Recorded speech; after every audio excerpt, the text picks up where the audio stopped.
Appropriations Subcommittee on Agriculture and Natural Resources. I'd like to see if Senator Payne minds to open us with a word of prayer. Let's join me in prayer, please. Heavenly Father, we thank you for this day, Lord, for every blessing you bestow upon us. We take none for granted, and thank you for each and every one. Lord, we just ask you to lead us and guide us in the business here today, that we serve you and the people we serve. For us in Jesus' name we pray. Amen. Amen. Appreciate the committee members for being here, and especially our Appropriations Chairman being with us today. Lots of activity and meetings going on, and the Senate's under a time crunch to go through this budget and get it fixed and get it right. I wish we had a little more time to deal with it, but we look forward to hearing from all the agencies today. We're going to start with former Senator Harper, now our Ag Commissioner, to go through his budget section. Welcome, sir. Thank you, Mr. Chairman. Cover model for Georgia Forestry and other things. Yes, sir. Well, good to see you. Thank you, Mr. Chairman, and members of the committee. So we'll just get started. FY25. Just as I always like to do, just to give a real quick, brief overview of just the department as a whole. I think it's important just to kind of talk about what kind of encompasses the Department of Agriculture. It is a vast agency that impacts every Georgian every day. 22 different divisions. We issue over 70,000 licenses to over 125,000 businesses across the state. About 81% of our funds are state funds. About 19% of our funds are federal funds. In a different variety of ways, we receive those federal dollars, and we have 23 attached agencies and entities to the Department of Agriculture.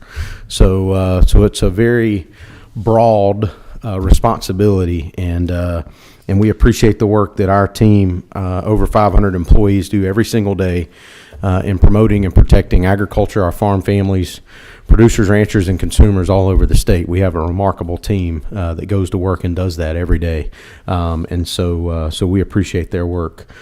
So we have a lot going on, and we are very busy. So just kind of diving off into the budget and the governor's recommendations specifically,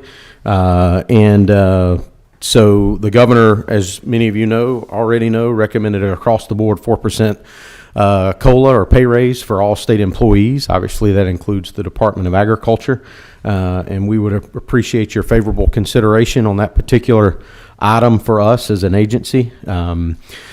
The governor also, and we're thankful for his help on this. As many of you know, we've had a lot of conversation about the issues we've had as an agency.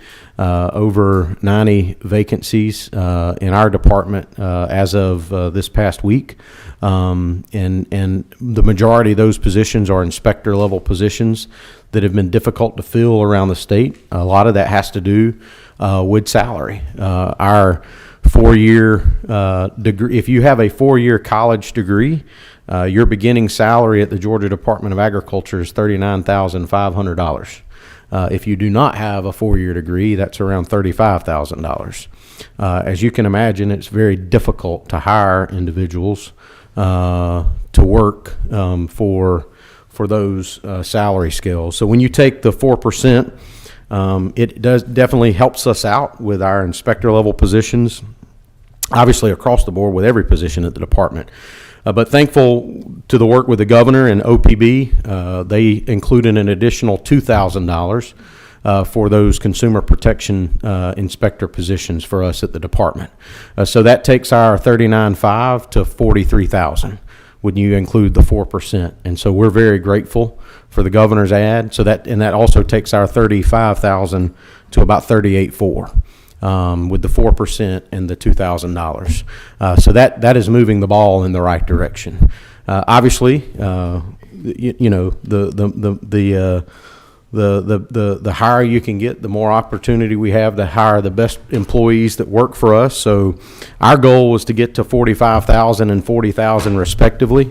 So if we would always appreciate any further diligence from the committee in helping us continue to head in that direction, and obviously would love to have that continued conversation as we work to help ensure that we can hire the best across the state to do the job at the Department of Agriculture. Our number one industry can't be successful if the agency that oversees that entity isn't successful as well, and our people are a big part of that success, and working to take care of our folks at the department is a priority of mine, and it has been since I walked in the door on day one, and working to address those vacancies, these salary increases will go a long way in helping that. So obviously any additional funding you can help us with that, we would appreciate if you agree with the governor, but any additional, we would appreciate that as well to help us continue to move the ball in the right direction.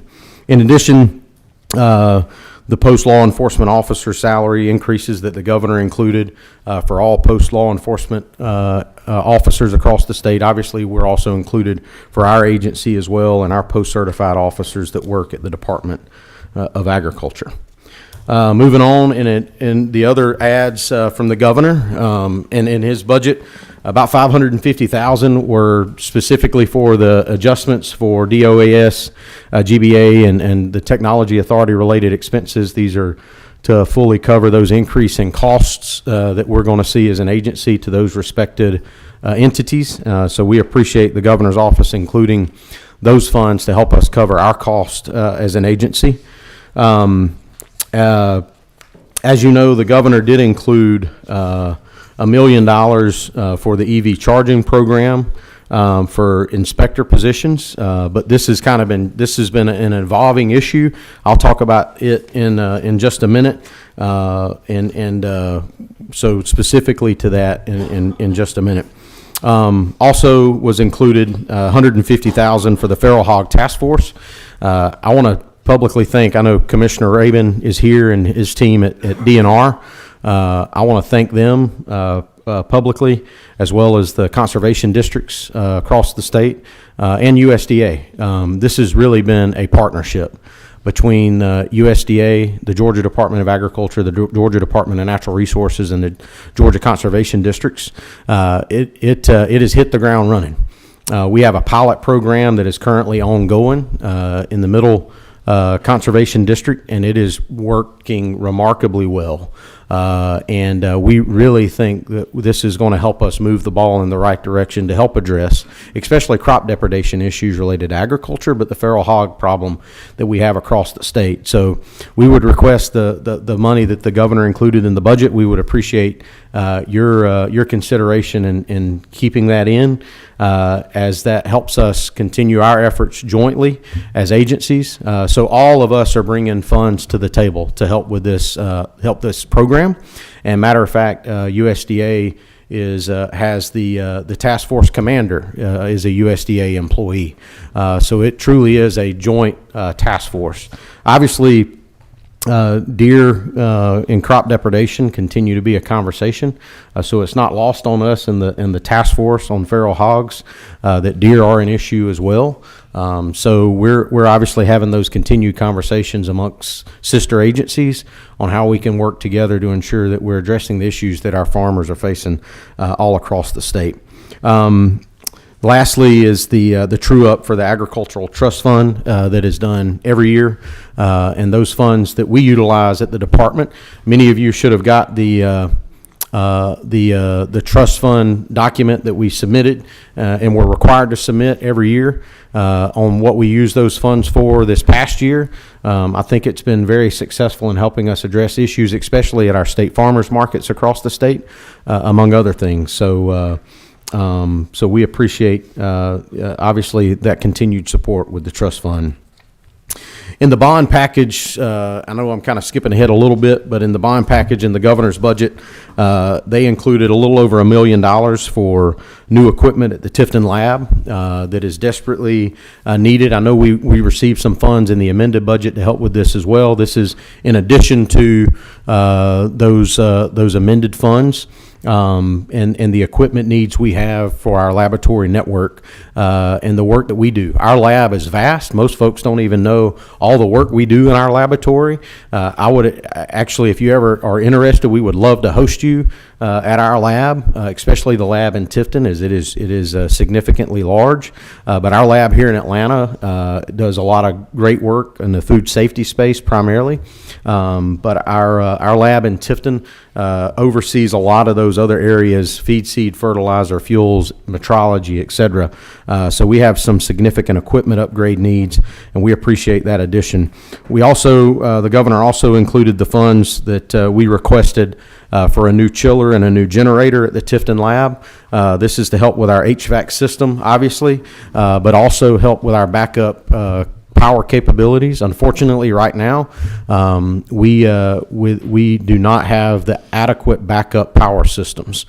So we're getting in the middle of peanut season at our lab. And it can take upwards of 2 weeks for those samples to work. So if we were to lose power at our Tifton lab, we could lose upwards of 2 weeks worth of work in a matter of an hour or so. So it is imperative that we have the appropriate backup systems at our lab to ensure that we can keep continuity. And obviously, peanut seed is not the only thing that needs continuity, but that is a big part of what we do, especially this time of year, and we're in the middle of that right now. The House did add a few things, and we're appreciative. I know I told you I was going to get back to the EV conversation. As you know, in the amended budget, y'all included some funds for us to begin a pilot program to help us as an agency to begin our work toward figuring out how we can address what we've been asked to do as an agency in regards to electric vehicles and paying for the electricity that you get. And so we appreciate that add. The House included basically that same line item to continue into FY25 for the same amount of money. So we're appreciative of that add and look forward to doing what we can as an agency to ensure that we're able to go to work on day one once the program start date is set. And so I think this will help us in that effort. And we are, as I've told you before, are in conversations with some of our friends in the university system on how we can best address this and utilizing every tool we have in the toolbox to help make that happen. We had requested for shellfish positions. Many of you are familiar with the shellfish program that we have, the state now has, that is now legal under Georgia law, that we actually work in partnership with the Department of Natural Resources. This is a Department of Ag DNR partnership, and with our especially oyster harvest, among other things. And so that is really coming online and coming to fruition. And so we're finally at a point to where we need to ask for those positions to help us as an agency ensure that that program is successful. And so we requested 4 shellfish positions from the House. They included 2 of those positions in the budget. So we would ask that you hopefully include 2 more to get us to the 4. And so we can ensure, and these would start in January of next year. So a start date of January 2025. And so that would allow us to be in a position to ensure that the shellfish program gets off the ground, and the work that we're doing together as sister agencies to ensure that that program is successful. And so the only thing I will say about this, I know when we provided the documents to on the amount that we would request for those positions, we were basing those numbers off of the current salaries. It didn't, so that does not include the 4% or the 2,000. I just want to make sure that is clear. So we're basing it off of what salary schedule is today, not based off a salary schedule should the 4% and the 2,000 pass and is signed into law. The other thing that we requested from the House and presented to the House that we're requesting of you as well, obviously cybersecurity has become a significant issue, and we have been doing an internal look at ways we can, as an agency, upgrade our IT infrastructure as well as provide the needed resources we need to protect ourselves. So we are asking for an information security officer, and the House did include that in their budget of $185,000, and we would appreciate your consideration of keeping that in the budget and our work as an agency to ensure that we're protecting our cybersecurity efforts at the Department of Agriculture. We have a lot of information that we keep as an agency because of the number of licenses that we issue, among other things, and I think it's vital that we protect that data and protect our agency, and this position will go a long ways in helping us make that happen. I've already mentioned the shellfish position, so I won't go into that, but we would appreciate your thoughts and hopefully your kind add in adding those additional 2 positions for the total of the 4. The only other thing in regards to cybersecurity, we do have some significant network enterprise upgrades from our IT perspective that we need to do as an agency, and so that would be a total of $550,000, and so we would ask for those funds to help us upgrade our IT infrastructure and ensure that we're staying on top of the game and able to protect our agency as a whole. Moving on. The Veterinary Education Loan Repayment Program has been a successful program in ensuring that we get food animal vets in rural areas, especially around the state. And I know that there is some legislation currently moving through the process to revamp this program in a way and to allow us to give more of those scholarships out to vet students, to hopefully ensure that we get more food animal vets around the state. And so just to continue conversation on funds to that program, the more we're able to fund that program, the more repayment loans we're able to provide to vet students go into rural areas. So any consideration on that would be great.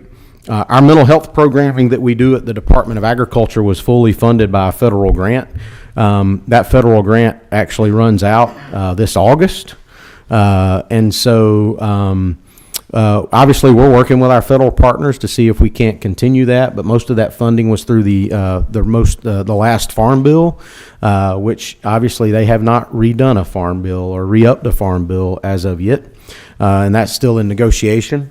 But as I've told you many times, mental health in agriculture actually is an issue, and we've been working with our friends at DBHDD and the University of Georgia and Mercer, their rural program at Mercer, to address this. 40% of farmers in the last 12 months have contemplated suicide, and that's a detrimental number, and that's something we're concerned about at the department. And so we've been focusing on efforts working with our sister agencies to help in this effort. And so obviously we would love to continue our work on mental health. And so we're trying to find ways to help make that happen. So conversations on how we can help continue that funding wise would be I think a phenomenal conversation helping protect agriculture. Federal reimbursements is something I talk about quite regular. It typically takes us 6 to 8 months to get any federal reimbursement. Salary increases are a perfect example of that. We have salary positions that are funded 50% by the federal government. So anytime we do a pay raise, we ensure that pay raise is effectuated across the board. I don't think it's fair to one inspector that's only funded by the state by 50%, that they only get a 50% pay raise when they work alongside of another individual that gets 100% pay raise or 100% of that pay raise. So we work internally to try to find a way to make that happen. It gets very difficult. Right now, as an agency, when you include some of the most recent pay raises in the last few years, we're at a federal deficit of about $600,000. And so that definitely puts a strain on us to ensure that our folks are treated equally across the board, but also at the same time ensuring that we're working with our federal partners to get those reimbursements. And we've already started those conversations on the current pay raises, just like we did last year. I've instructed our staff to go ahead and begin those conversations and go ahead and submit the required paperwork to hopefully where we can get those reimbursements back from the federal government. And the last thing I'm going to mention, many of you know about there's a lot of conversation about what may be happening across north of the Capitol here, and in regards to that entire complex. The Department of Agriculture, there is funds in the FY25 budget for planning for renovation of the Department of Agriculture. So obviously we are supportive of that, but in that we think we need to have a serious conversation about the lab on the 6th floor and what the future of that lab looks like in a renovation. And I think that's important that we do that. And I just want to make sure, as I've put it on your radar before, that that's on your radar, that that's something that we're ensuring that we're keeping an eye on. So with that, Mr. Chairman, I would be happy to take any questions. That's my presentation. That's what's going on at the Department of Agriculture. And I think we've got everything. We're working to keep everything heading in the right direction to ensure the ag industry is successful. And with your help, we can continue to make that happen. So I'd be happy to answer any questions. Thank you, Commissioner.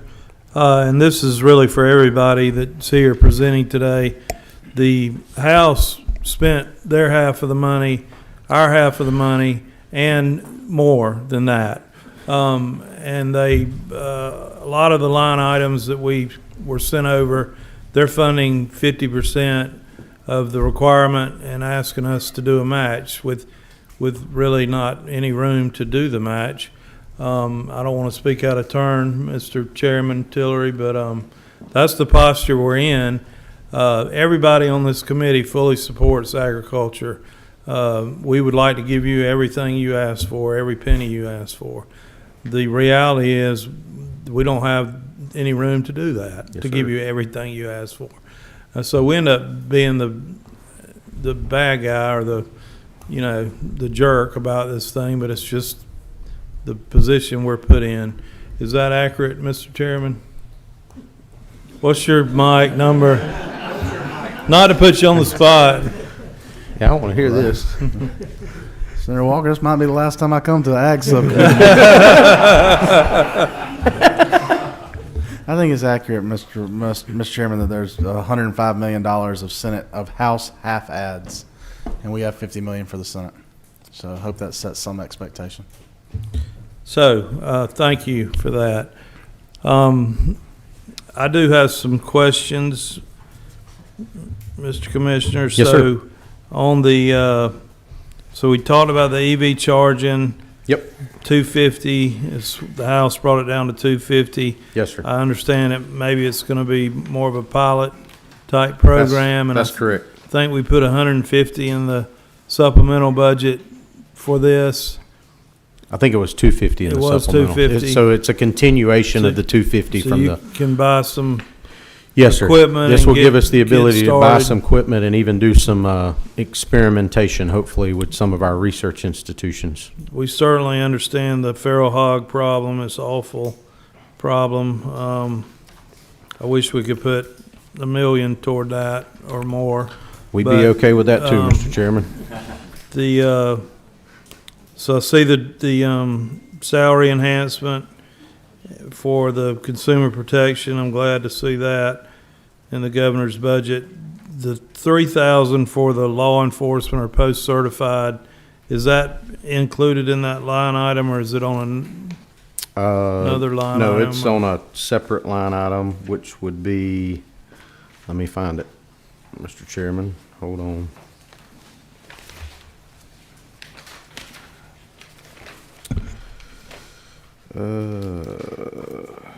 It is on 48.6.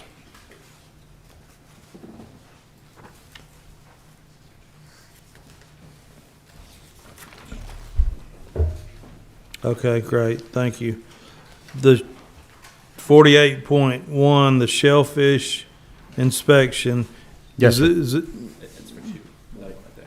Is this for oysters or? So it's, yes, sir, it's for the farming program that we have and that we work in partnership with DNR. So DNR has responsibilities in that program, and the Department of Agriculture has responsibilities in that program. So these positions would be specifically for those farming operations off of the coast. This is kind of a burgeoning industry we're trying to yes, sir. It is a support and get going. Yes, sir. That's correct. And I think Georgia has a unique opportunity to be a leader in this space, and we think it could be a very successful program. All right, let's jump to 49.5 on the cybersecurity Yes, sir. and the and I think you also had something on the slide for 550,000 roughly for I did for some data upgrades. Yes, sir.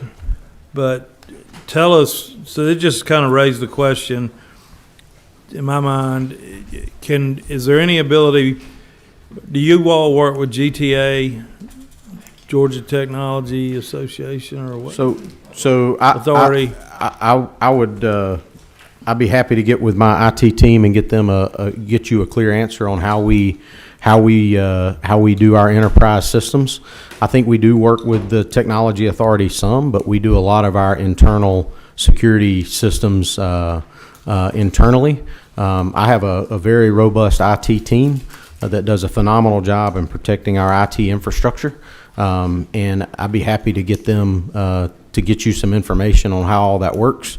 Yeah, I'm curious, and like how if we have our own data, is it housed here by us, or Yes, we sir. using the cloud, or that kind I would of have to thing? get them to get you all of that information, If you would, and they're not with me today, so That's fine. But I can get my CIO and our IT division to get you some of that information. 49.6 is a house ad that I don't Yes, sir. think you touched on. I did not. Do you know what that is? I'm going to be honest with you, Mr. Chairman. I'm assuming this is very similar to what happened in the conference committee report in the amended budget. I'm not completely clear on what those funds are for, but look forward to doing what we can to help in any way that the Department of Agriculture can be of assistance to promote and protect and advance agriculture in the state of Georgia. Okay. And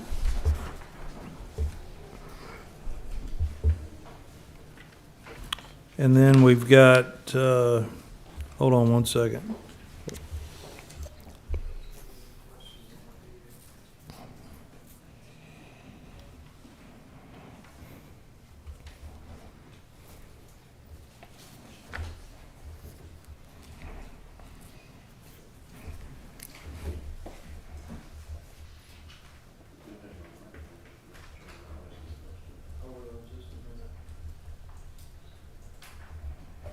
All right, on the capital project request, Mm-hmm.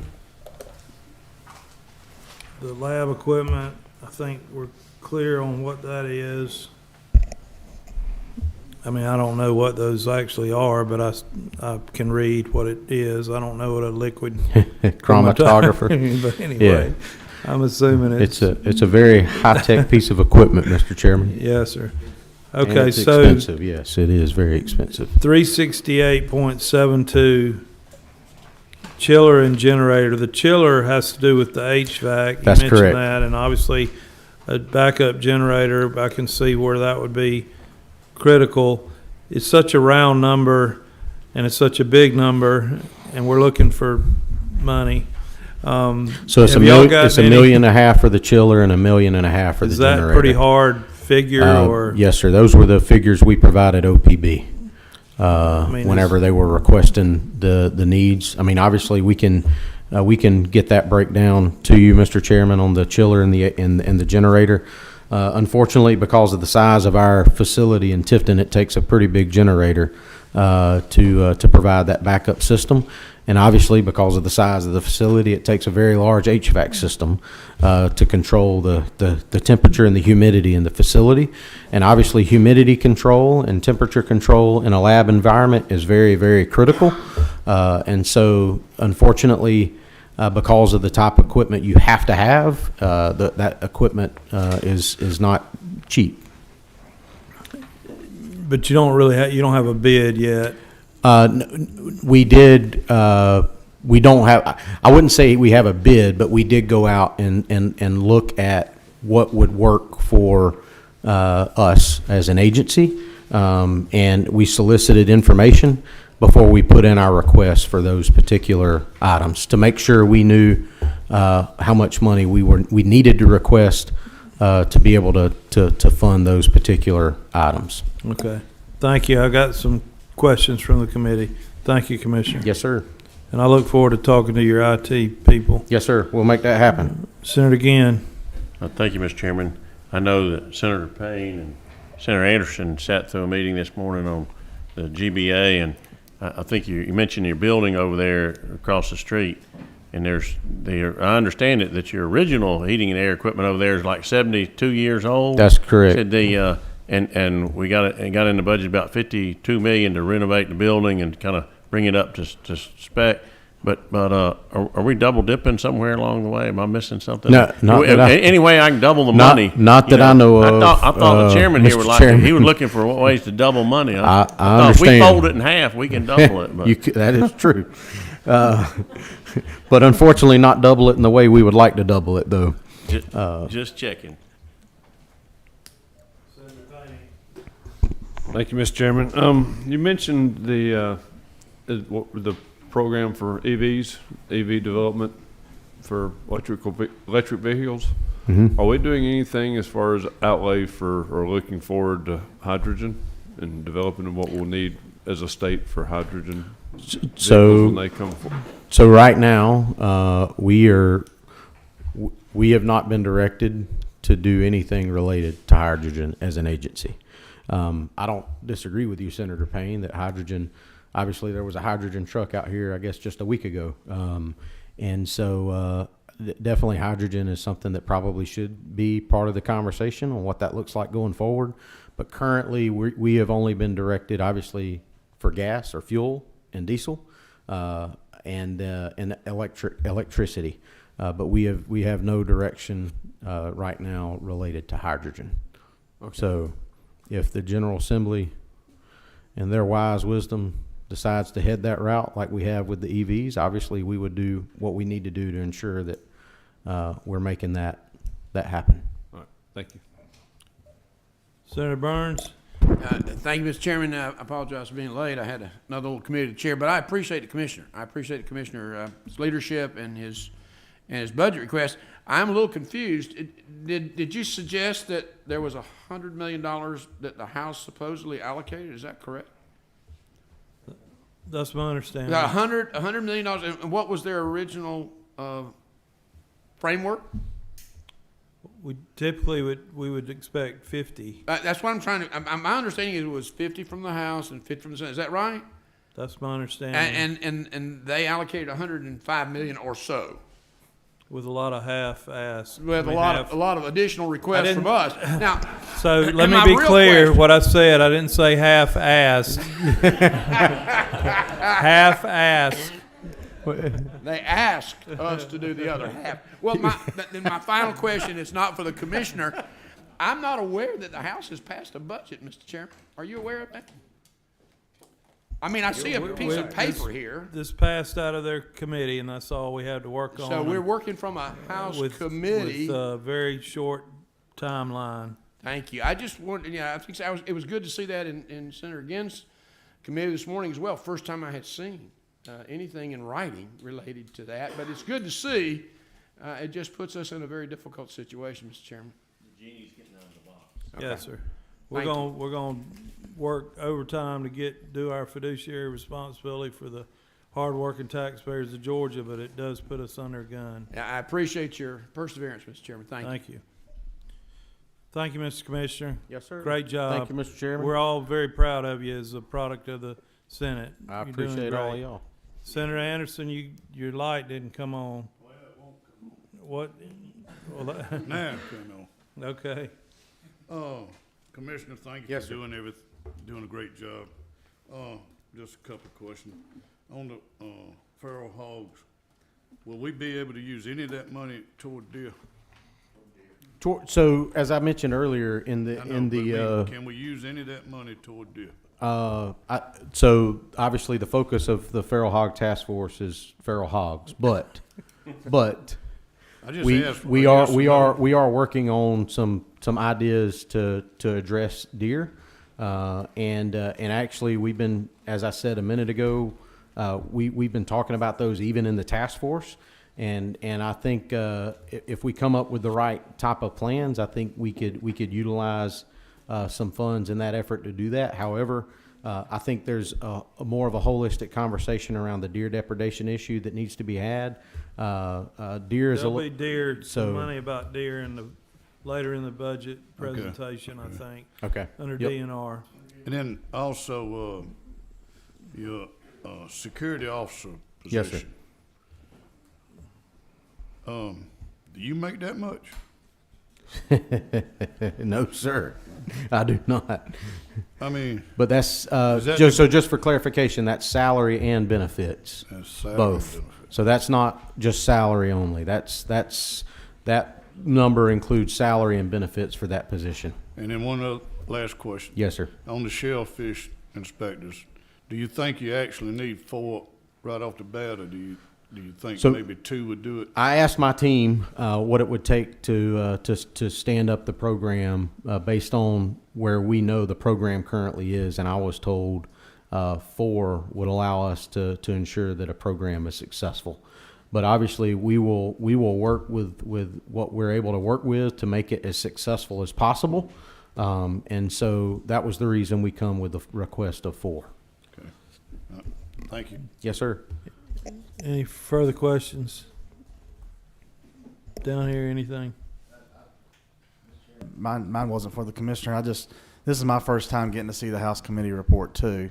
And I noticed at the top of the page, it says HAC. I just wanted everybody to know that stands for House Appropriations Committee. That's right. We were not trying to insinuate at all that this was a hack job by any means. That it was just, it's only because it's the House Appropriations Committee and it hasn't come through the House yet. I just want to make sure everybody knew that. Thank you for that clarification. That's helpful. Thank you, Commissioner. Thank you, Mr. Chairman, and we'll work to get you some answers as you requested. But appreciate the committee, and thank y'all very much. Y'all have a good day. Yes, sir. Next up, Director Shemp, one of my constituents from the Georgia Agricultural Exposition Authority.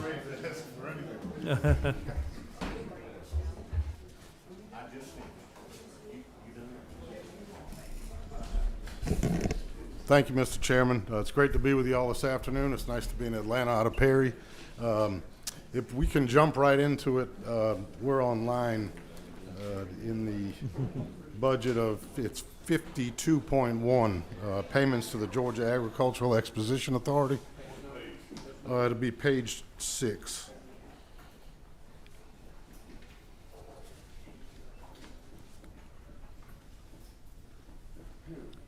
The governor's recommendation was the same appropriation that we had last year of $899,778. And I wanted to make this committee aware of, we are currently about 95% self-sufficient as an agency. We're working very hard to knock this appropriation out. And some initiatives that we've started, we've taken over the food service at the Georgia National Fairgrounds.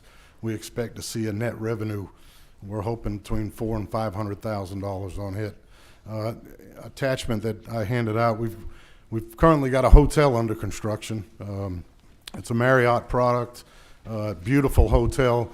We're thinking that we'll see net revenue close to $200,000 a year from that hotel. So we're really pushing to not have to ask for this appropriation every year. It leads us into the capital improvement that we're asking for, and it is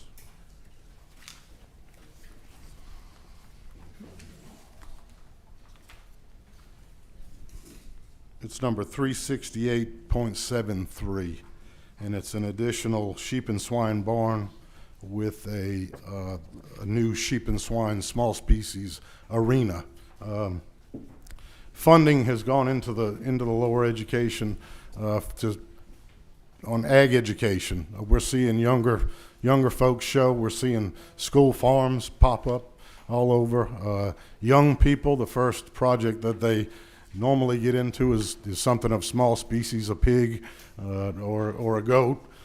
So the current facilities that we have cannot handle the demand of the young people who desire to come and show. We're maxed out. I don't know how many may have been at the fair and walked through the pig barn. We're putting 2, sometimes 3 pigs in a pen, and there's no room for the public to walk in there to actually see the projects. So we'd like to spread that out and make sure that we never tell a child that we can't have you, we're full. If they're going to put time into an ag project, we want to make sure that they can come in and show that project. So the other thing that barn and arena does to it, it opens up a new set of rental dates for us. And I'm hoping that profit that we would see from that barn and the arena would put us to where we don't have to ask for the appropriation anymore. We'd be completely self-funded. I've been looking at it in about 3, I'm saying in 3 years, when the hotel's fully up and running, the food service, we've got a good handle on it. I never wanted to get involved in the food service, but it was the right thing to do because it's revenue. It's revenue for us. So that's the initiatives that we're taking to try to get through that. I noticed on here the House had put a little bit more money. Our original ask was about $24 million for the project. I'm hesitant to ask for the addition, but anything additional would help. Right now, we'll have to dip into our operational funds to make up the difference for those projects that we're looking at doing. The last thing that I wanted to mention, we've been working with the University of Georgia. Another handout that I gave you. What's our economic impact on the state of Georgia as a facility? The Georgia National Fairgrounds, the numbers come back very, very strong. I think we're a good investment, both for what we do for youth and agriculture, also what we do for the economy in the state of Georgia. We'll be working with them to go through those numbers, try to get in to see what kind of tax revenue is generated, different numbers and information that we can get from it. But that's fresh. That's the first thing that we've gotten. Y'all are the first to see those numbers. So with that, Mr. Chairman, we're in great financial shape. We're looking forward to the 2024 Georgia National Fair. Please pray that it doesn't rain. That's our biggest nemesis during that time. So I'd be glad to answer any questions. Thank you, Director Shemp. This is exciting what you have going on.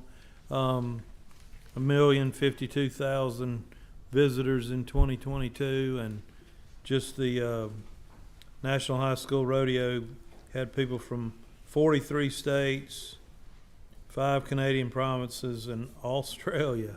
That's It's an unbelievable. amazing facility. It really is. But there's something going on out there all the time, and it's a great place for our young people too, to showcase their work and get interested in agriculture and learn responsibility and all the good things we're hoping they'll do. So you got a question from Chairman Tillery.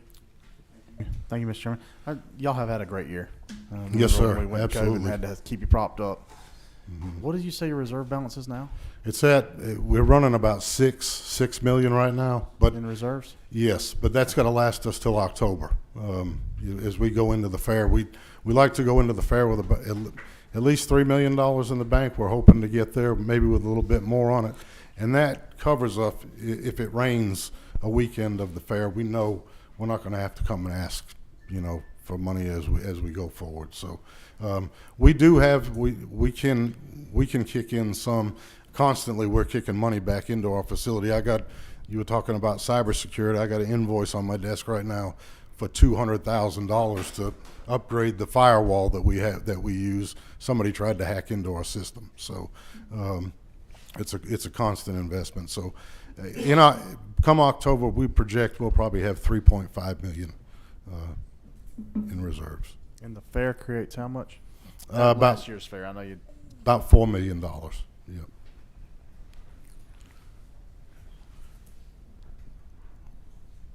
Chairman Tillery, I've got a Lori Dowd, who's their CFO, has a cash on hand and a cash flow breakdown and what the spend level is going to be and what they're going to have. And of course, they've got to contract all these events and everything ahead of time, and so they've got to have some dry powder to be able to put on the fair. And then it takes 60, 90 days to get all the revenue in from the fair. So they do have to have some operating capital for sure.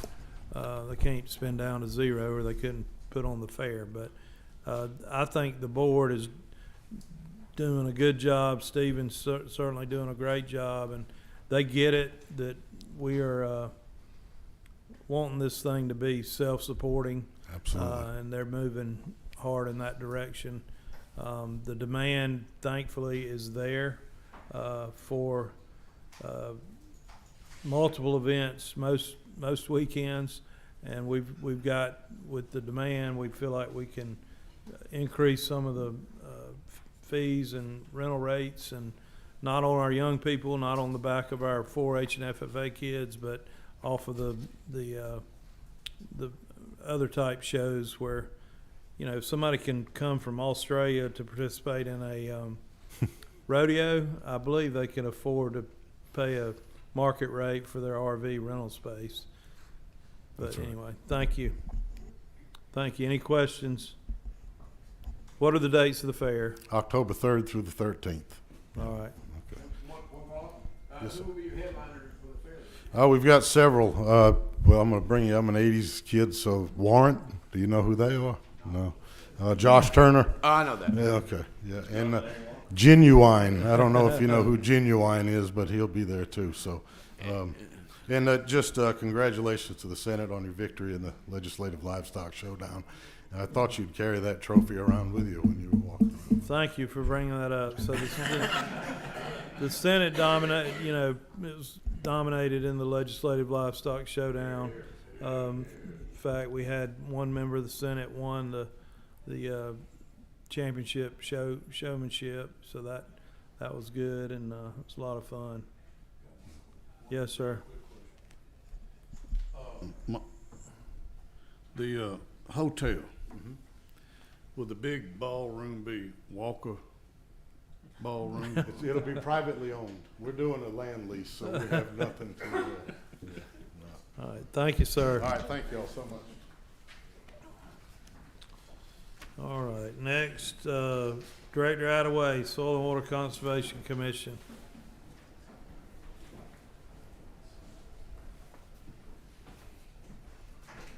Good afternoon. Good afternoon. Thank you for being here. Yes, sir. Thank you for the invitation.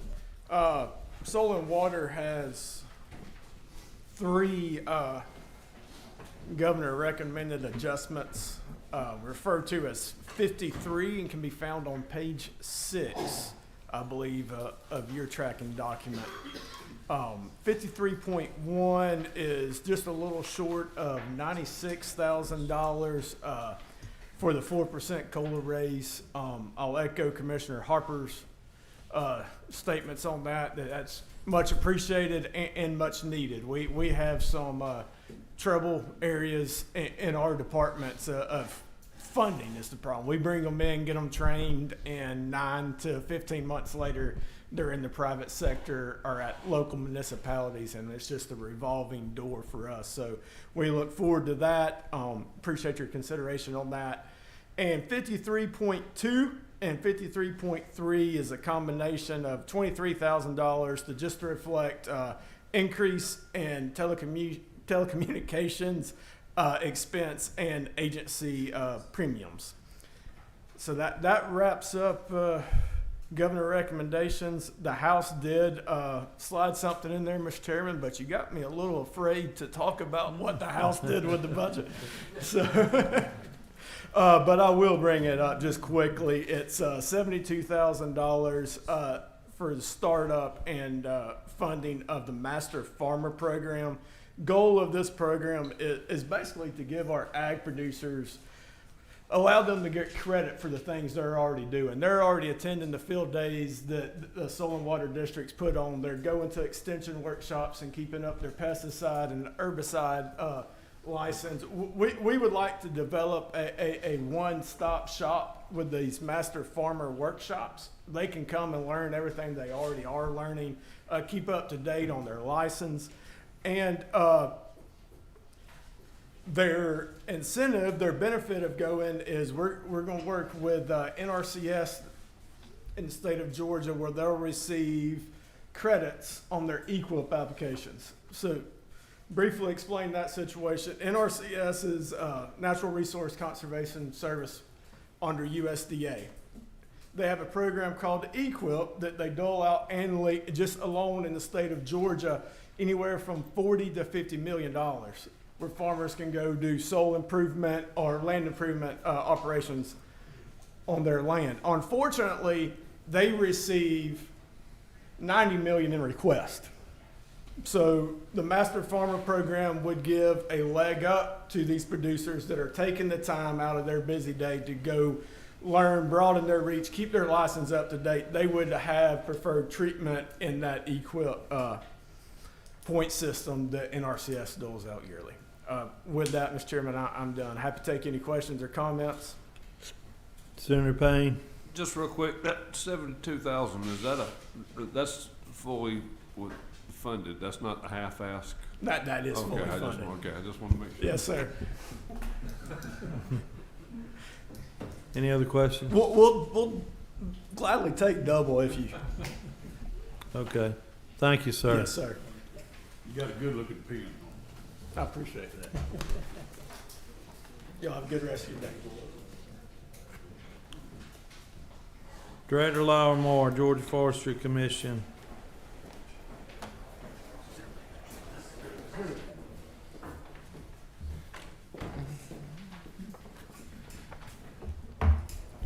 Thank you, Mr. Chairman, and proud to report that Georgia remains to be a top state in the nation for forestry. I think that's always a good thing to lead off with and talk about. We also, I guess to kind of run parallel with that, we're releasing a report that we partner with Georgia Tech today. Also includes a quote from the governor reaffirming our national prominence with respect to forestry across our nation. So really excited about that. And then, you know, I'm also, what really, why that's relevant is that I don't think it's by coincidence. I think our agency's been around 100 years.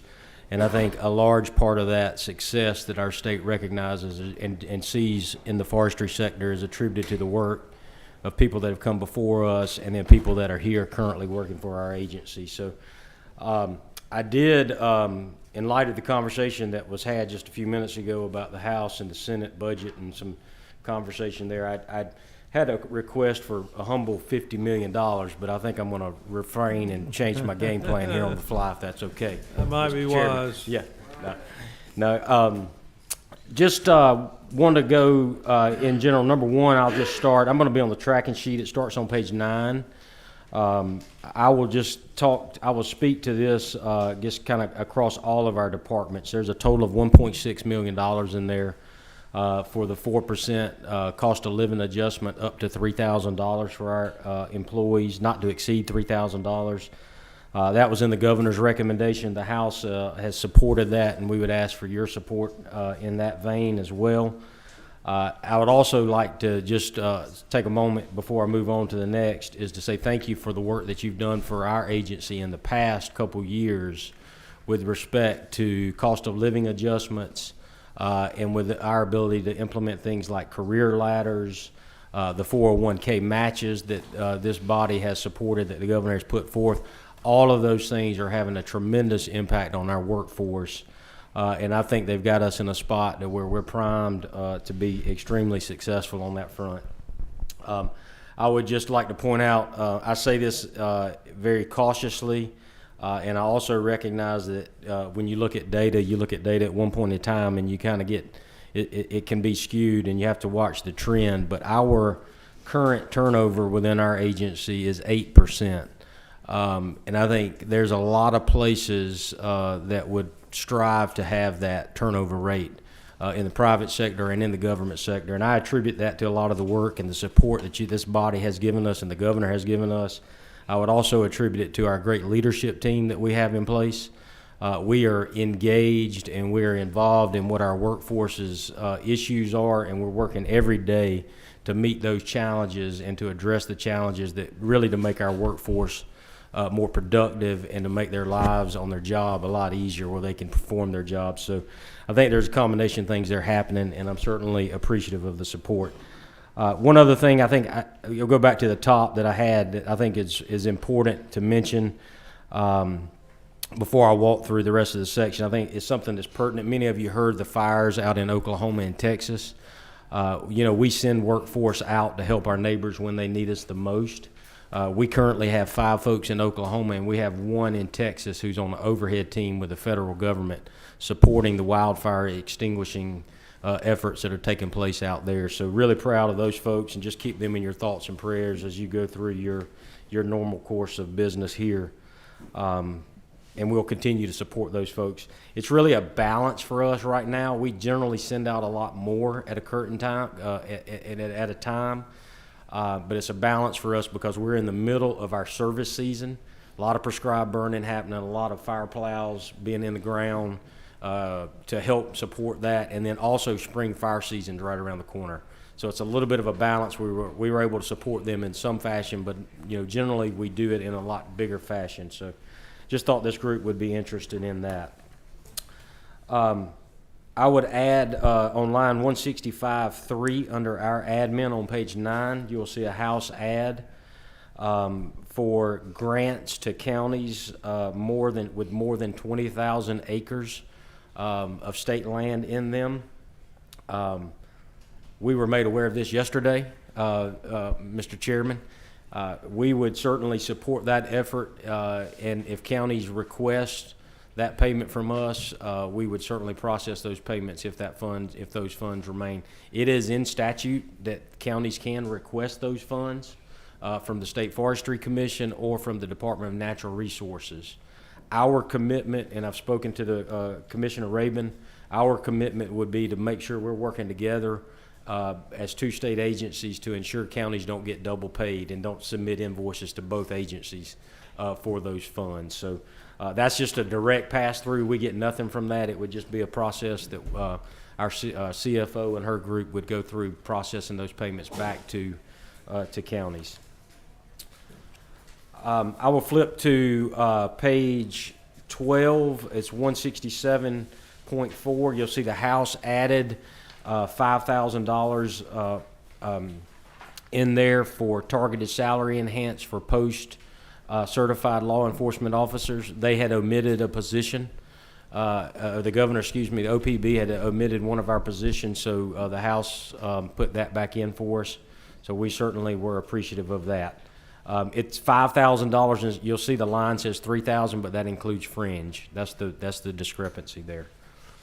167.5 are funds, $2.3 million for purchasing environmental or enclosed cabs. Currently, as an agency, we have 100 open cab tractors in our fleet. We have a fleet of 306 tractors.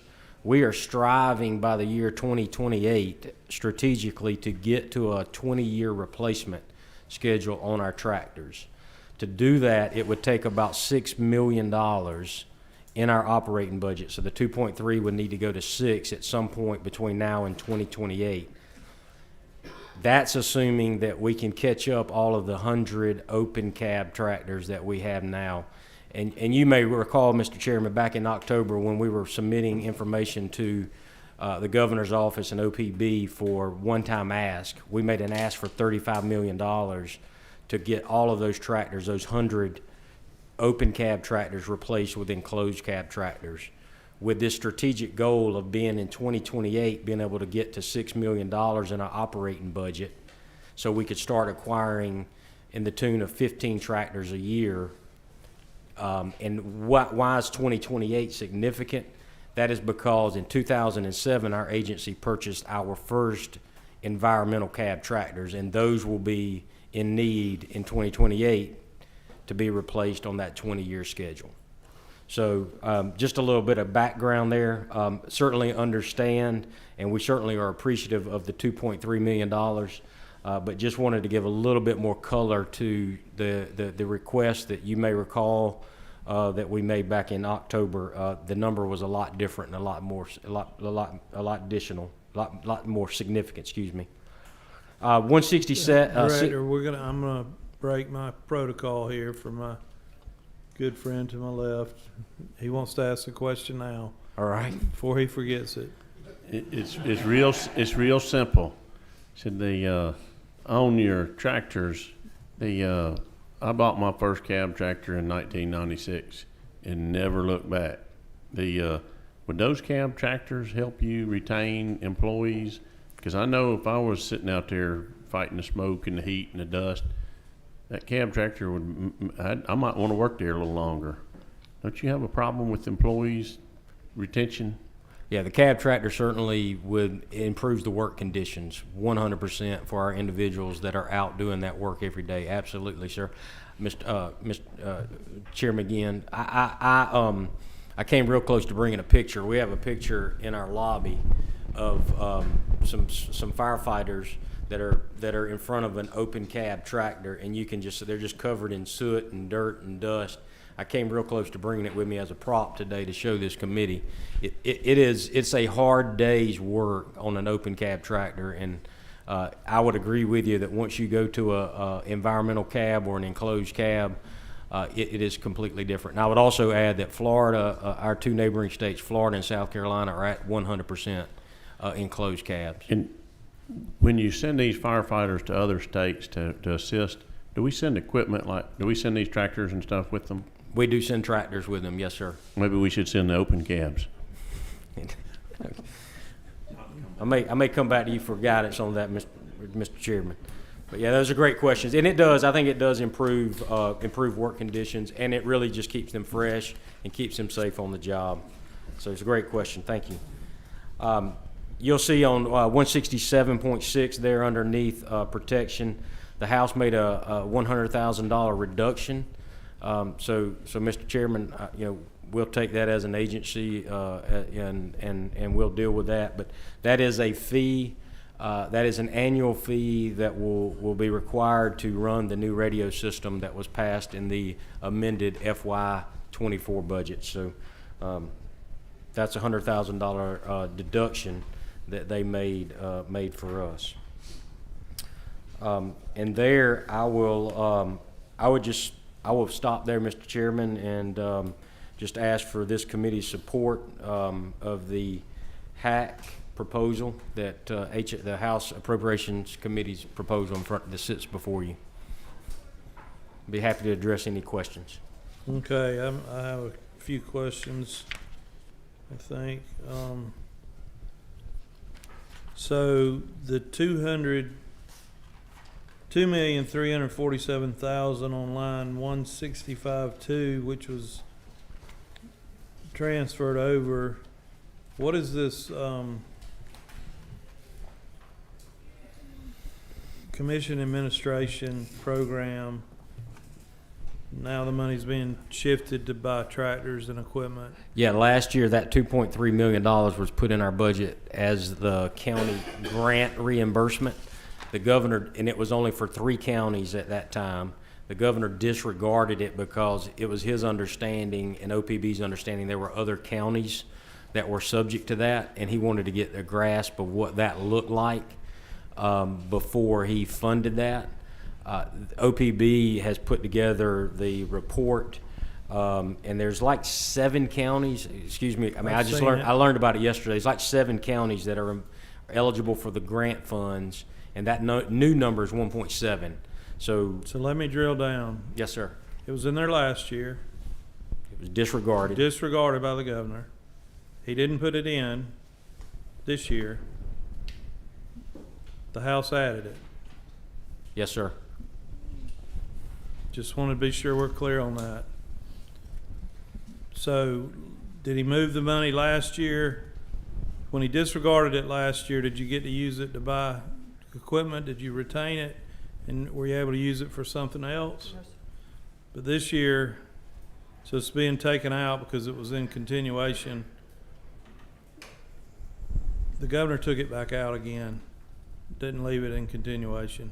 But he's letting you retain it to buy equipment. That's right. That's correct. That is correct. That's my understanding. Yes, sir. And the figures that we, okay, getting back to the tractors and all, 167.5 is the line item. The figures we have for the itemization, it doesn't add up to the 2.3. But maybe, I mean, we're having to work, we're kind of working on the fly, as we've already beat that horse about how quick we're trying to get this done, and it hadn't even passed the House. But we were just curious. We had a John Deere 550 and a John Deere 650 and a John Deere 700 and an HD 750, but it didn't add up to that 2.3. Yes, sir, it's not, the replacement schedule doesn't necessarily line up with the exact funding amount here. The only reason I have is because that number was in the budget and they just moved it from administration to protection. Okay. To purchase as many tractors as we can, basically, with the amount of funds. Okay, and then on 167.6, this is an annual fee for your new communication system, and it's $300,000 is the fee. Is the fee, the ongoing reoccurring fee. And the House dropped it to 200. Do you anticipate any savings when you take these radio towers out of service? What are you going to do with these old radio towers? First of all, do you have to take them down, or? No, we will be able to use them because the current system that we are acquiring, the Harris LTE radio project, works off of RF as well as LTE. The advantage we will have is that once the tower becomes condemned and it needs to be repaired, we may or may not have to replace the tower itself, the RF tower. We can just rely on the LTE service, which is what this $300,000 is going to cover for the radio. We will still have towers in operation, especially in extremely rural parts of our state, like Clinch County, around the Okefenokee Swamp, because there's just right now there's not current full LTE coverage in those situations. We're being told that we've got pretty broad coverage on LTE, but there will be instances where we will have towers. So you're still going to have to maintain the towers? Strategically. Not all of them, Not all of maybe. them. The major tower, we already have a dozen, I believe, or it's 13 that are condemned as a result of Hurricane Michael. We've been very fortunate that they have not gone down and have to have been repaired. And they're in the southwest corner of the state up to the middle part of the state. We foresee once those towers become inoperable, they will just not be repaired because LTE services will be afforded in those areas. Okay. And then on the capital request, I thought I saw some tractors over here too. No tractors I don't believe on the capital request. That's $1 million for light vehicles and $1 million for maintenance and repair, major maintenance and repair on facilities, and then a $2.3 million office construction for one of our offices in McDuffie Warren County, which is an office that services 2 counties.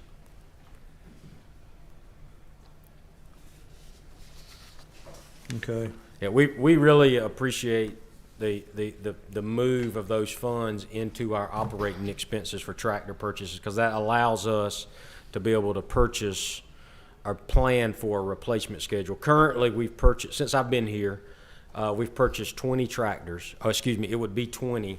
with this $2.3 million, if it becomes funded, we will have purchased 20 tractors in 3 years.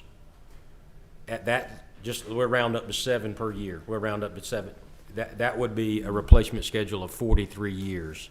And that is relying on capital funds when they become available. But moving and getting it placed into our operating expense allows us to be able to plan and to operate really, and be able to institute a good replacement schedule. Okay. And on 368.77 in the capital budget request, what are those 2 tractors that I show listed there? 4 Ford Rangers. Yeah, those are light vehicle trucks for our. Oh, like tractor trailer trucks. Correct. Yeah, Over the road they would be a tractor that would be pulling a low boy. Yes, I sir. got you. Okay. That's Yes, what sir. confused me a little bit. Yep. All right. Very good. Yep. Thank you very much. Thank you. All right. What's next? Commissioner Raven, Department of Natural Resources. And we're going to do the GOSA discussion too after Okay. you finish with your budget section. That'll be great. Thank you, Mr. Thank Chairman. you. Yes, sir. Members of the committee, I've got Miss Artisha Gaston with me today, who's our Director of Administrative Services. She's going to answer any of your hard questions today, but I'll be glad to take the easy ones. But first, I'd like to say thank you for the opportunity to discuss the fiscal year budget 25 with you for the Department of Natural Resources. And I'd like to begin by saying thank you to Governor Kemp and Director Dunn for their recommendations, and also for the work that you all have done in the amended budget for DNR as well. The Department of Natural Resources budget can be found on pages 13 through 22 on your tracking sheet. As the other agencies have discussed, we greatly appreciate the 4% cost of living adjustment, which is reflected in each of our 4 divisions.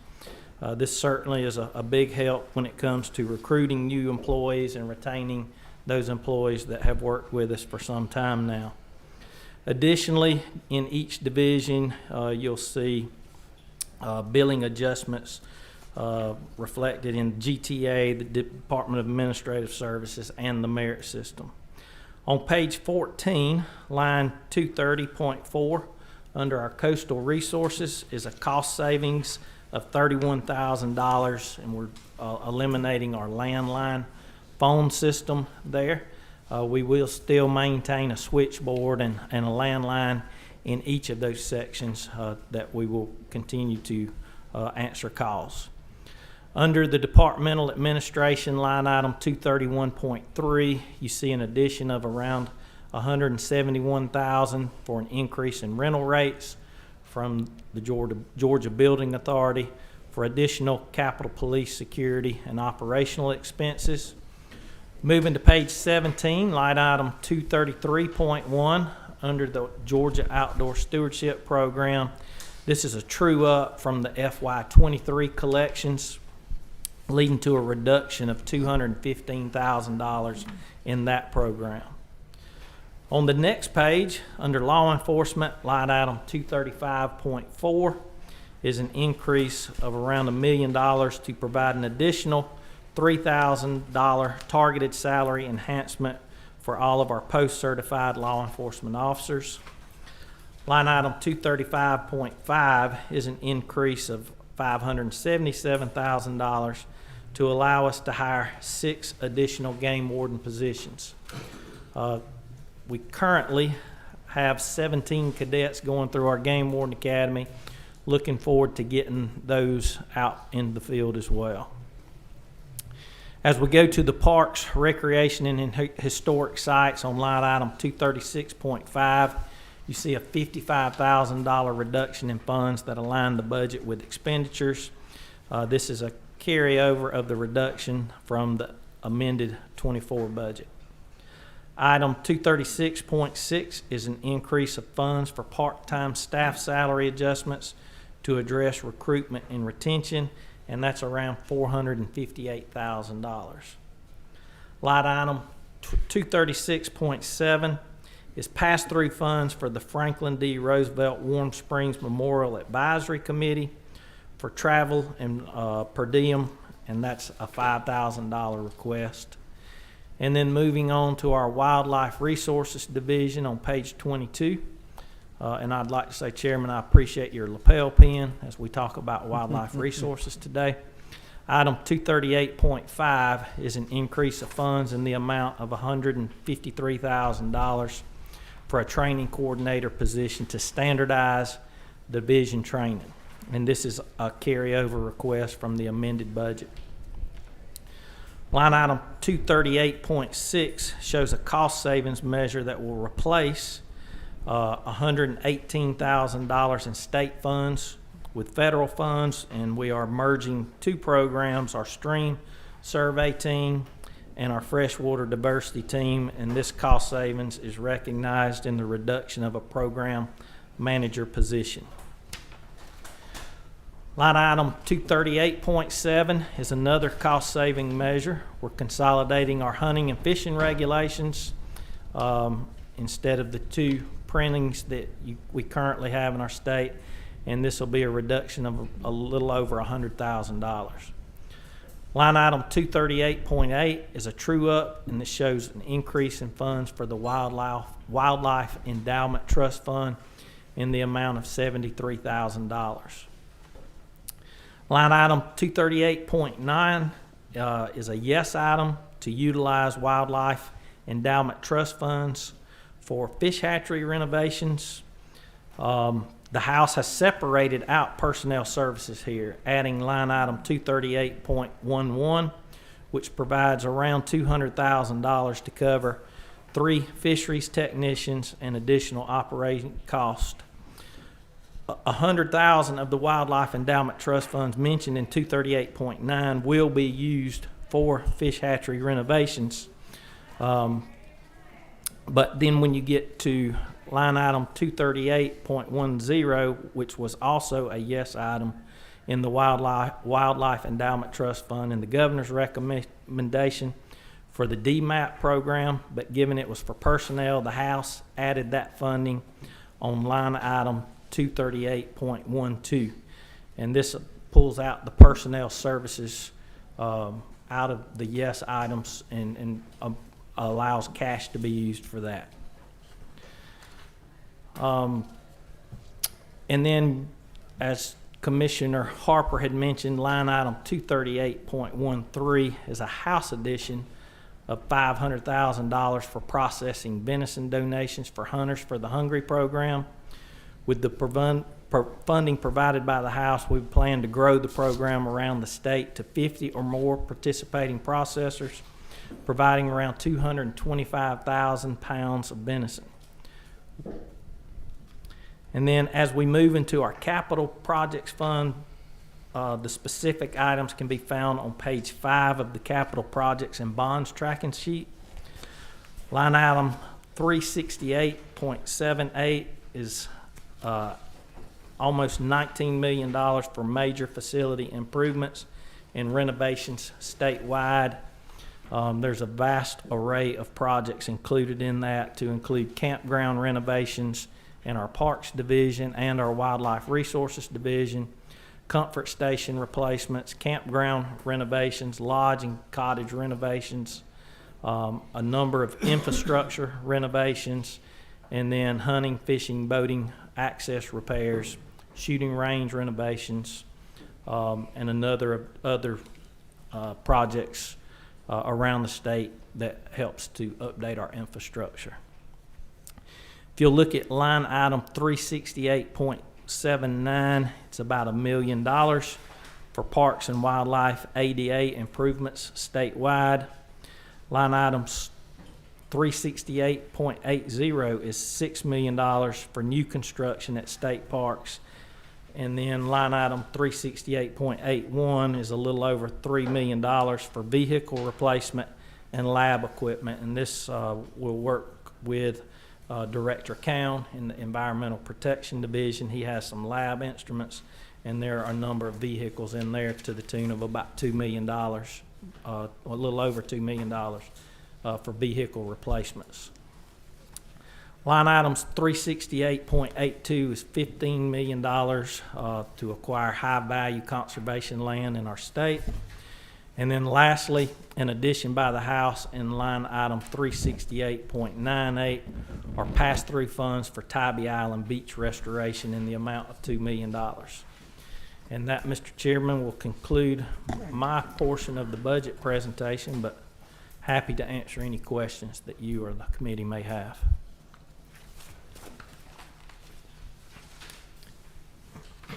Thank you, Commissioner. Let me just gather my thoughts here for just a second.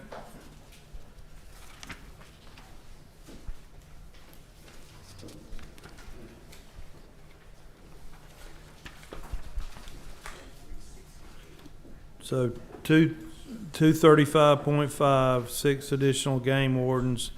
That'll get you, will that get you over, so you'd like ultimately to have 342, but this will get you back over 200, or right at 200? It'll get us just north of 200, yes, sir. What's the max you've had in the past? Do you know? In 1999 and early 2000, we were around 252. Okay. So it's been a long time since we were at that number. Commissioner, on 236.6, we had money in the supplemental budget, and it might have got taken out in conference, but we talked about this retention of part-time, recruitment and retention of part-time employees. What happened to the money that, from the supplemental, did it get? I believe that it is included in the supplemental. So this is carryover, continuation.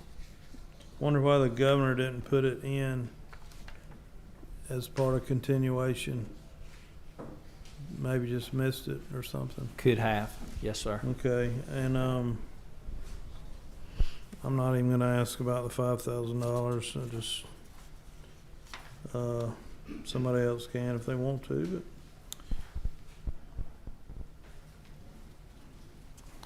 Okay, getting over here to these endowment trust funds, I kind of get it, not wanting to fund personnel services out of the trust funds because it's obviously an ongoing expense, but I just wondered what the health of those trust funds were and if they were generating enough income to maybe consider going back to what the governor planned.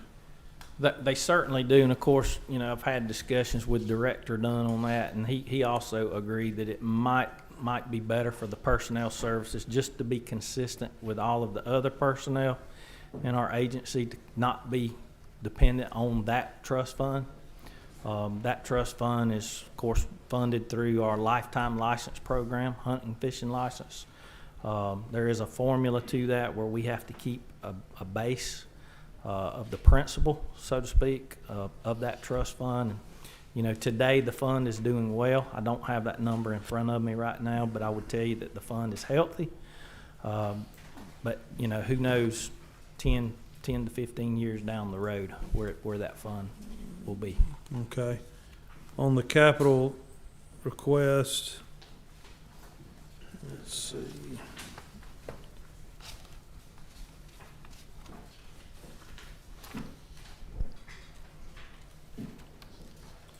If we don't already have it, I'm sure you'll get us a list on 368.78. Yes, sir. Yes, sir. Do you have that, Jack, already?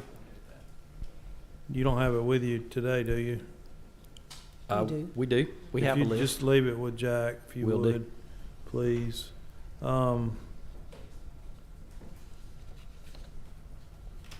more detail you might have on 368.8, we'd like to have. And that $6 million would be for a visitor center at Cloudland Canyon State Park. Okay. We're going to talk about the GOSA grants in a minute, but 368.82, would we not possibly be able to use GOSA money there? Yes, sir. We could. The purposes of putting this in the budget is the timing of the GOSA cycle. It's not always readily available at that given time. GOSA would probably be used to come to the table as well for these projects. For Again, like development of the property after you acquire it? Or? well, just the acquisition of the project. Okay. Yes, sir.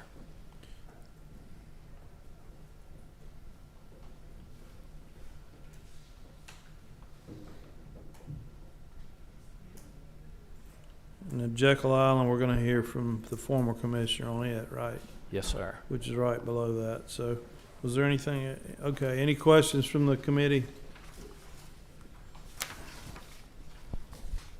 All right. Let's move on then and do the GOSA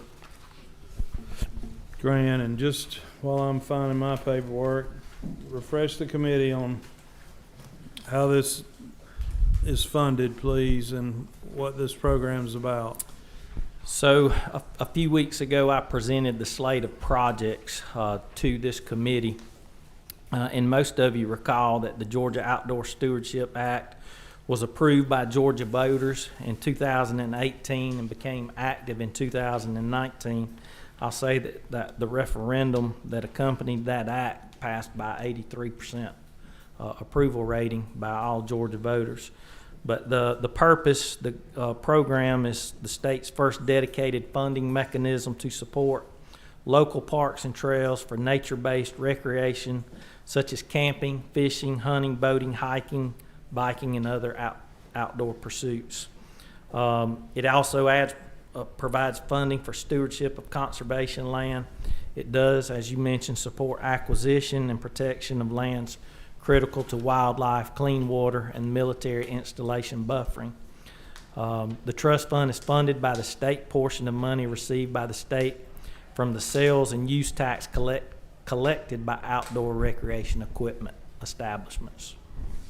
And then those that can apply include qualified local governments, constituted recreation authorities, state agency, and non-governmental entities with a primary concern for the protection and conservation of natural resources.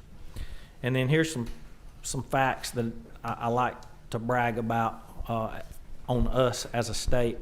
In the past 4 successful funding cycles, the trust fund has allocated over $97 million to fund 50 conservation and outdoor recreation projects. So when you bring in the matching dollars, that's around $272 million that have been dedicated for conservation in our state because of that act that you all passed in 2018. So it's truly amazing what this program funds in our state.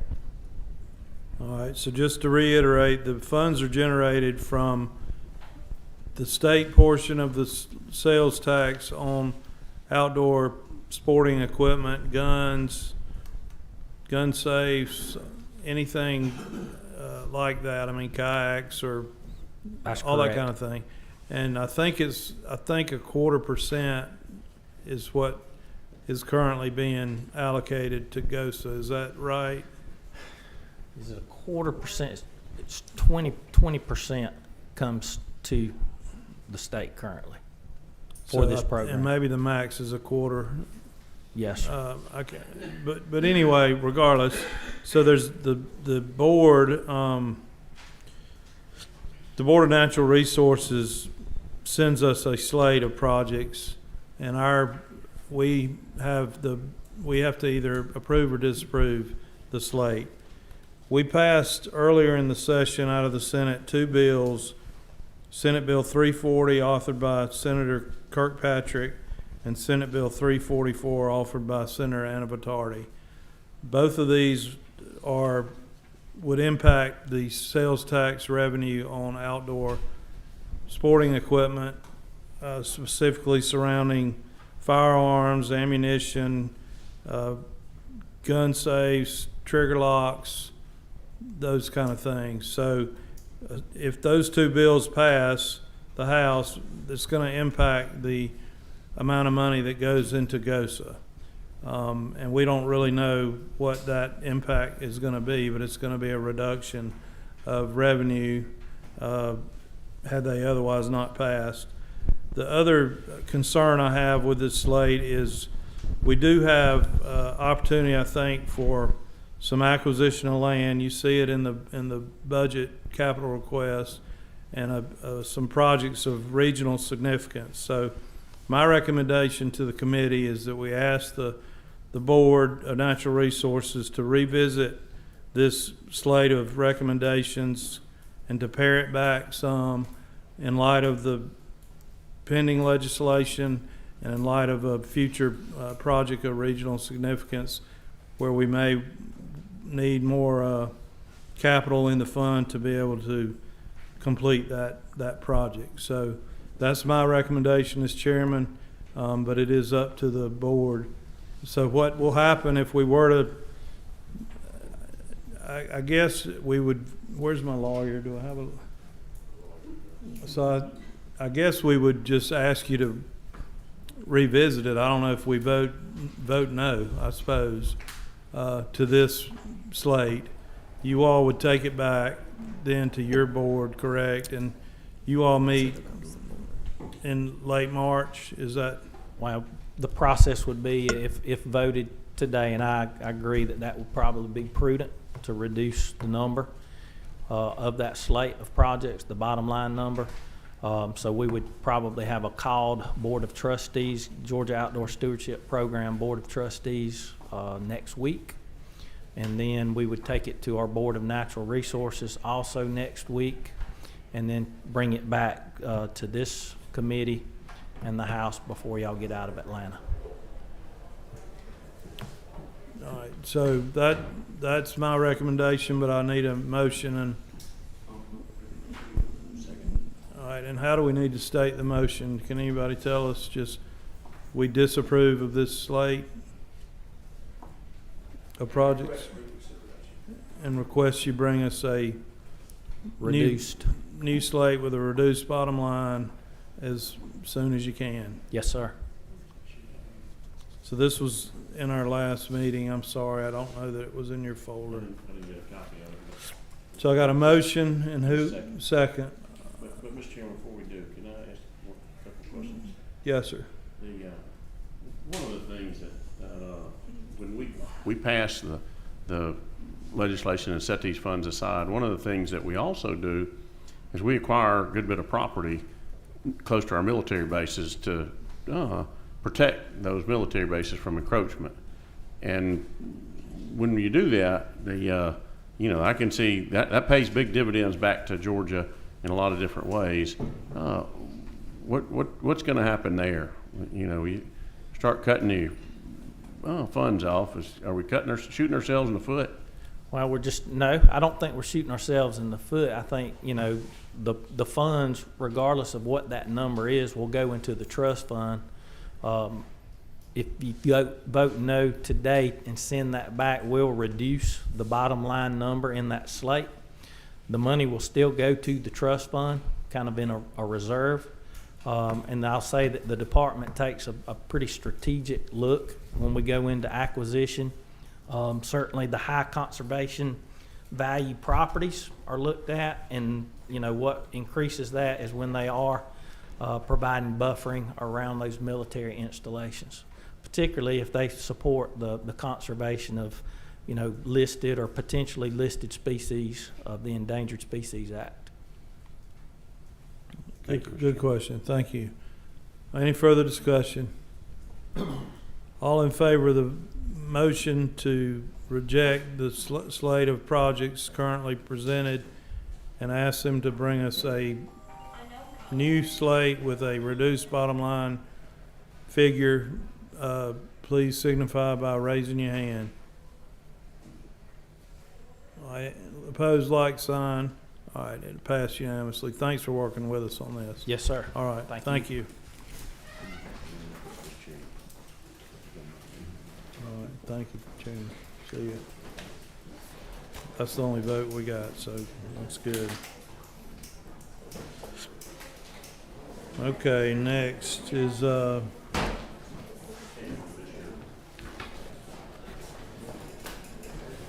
right, Deputy Director Eunice from EPD.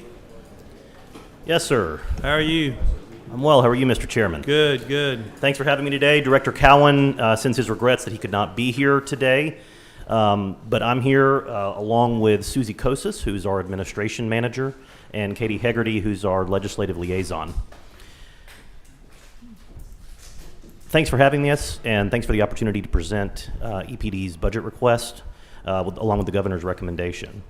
Want to first thank Governor Kemp and our former director, Rick Dunn, from the Office of Planning and Budget for their continued hard work and dedication on the budget, and for their recommendation to give EPD the resources it needs to be successful through fiscal year 2025.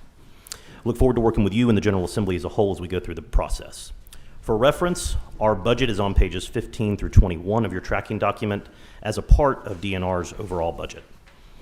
For FY25, on page 16, under 232.1, we have an increase of $641,795 for the statewide COLA for employees. This is the cost for EPD's state-funded positions. The total cost for EPD is $2.7 million, which we will fund through some of our flexible grant opportunities. I can say over the last few years that the COLAs that have been passed into law by the General Assembly have helped tremendously with retention, and it has resulted in reduced turnover throughout EPD. On page 16, under statewide adjustments, EPD received $430,489 total for DOAS agency risk premiums, GBA rental rates, and GTA rates, and merit system assistance billings. The breakdown on 232.2, a statewide adjustment of $188,339 for DOAS agency risk premiums, 232.3, a statewide adjustment of $68,851 for GBA rental rates, 232.4, a statewide adjustment of $168,017 for GTA rates, and 232.5, a statewide adjustment of $5,282 for merit system assessment billings. On page 16, under 232.6, an increase of $10,057 to provide an additional $3,000 pay increase for EPD's 2 law enforcement officers.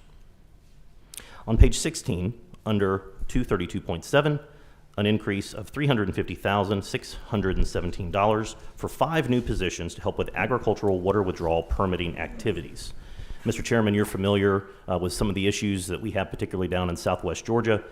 This increase will help us address that as well as other agricultural irrigation issues throughout the state.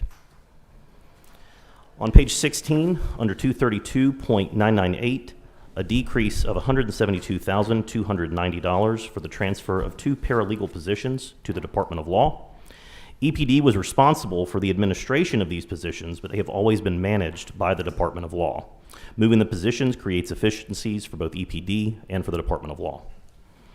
On page 18, under 234.1, a true-up of the Hazardous Waste Trust Fund to align with budget collections for FY23.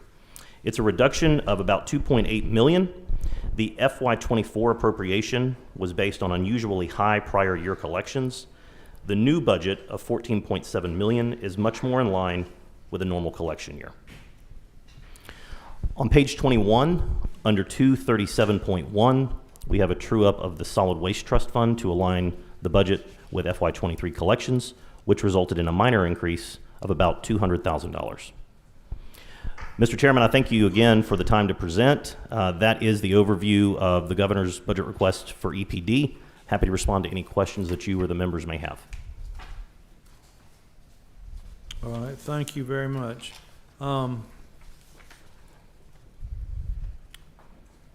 So the backlog on the water well permitting and monitoring of the meters, on the ag water wells, will these people be able to possibly, as they work through the backlog and really are able to kind of stay on top of it more, do you think that might free up some more permits or allow us to recognize permits that are not being used and shift them around? Or So I think the answer to all of those questions is yes. And we've been engaging with multiple legislators, yourself included, on what we're doing, particularly down in Southwest Georgia. And these positions will be able to help with that, as well as other issues going on statewide. Yes.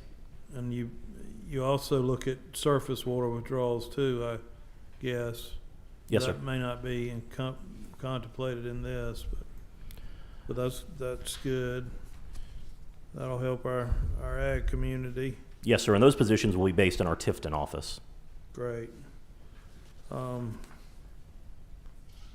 on a second.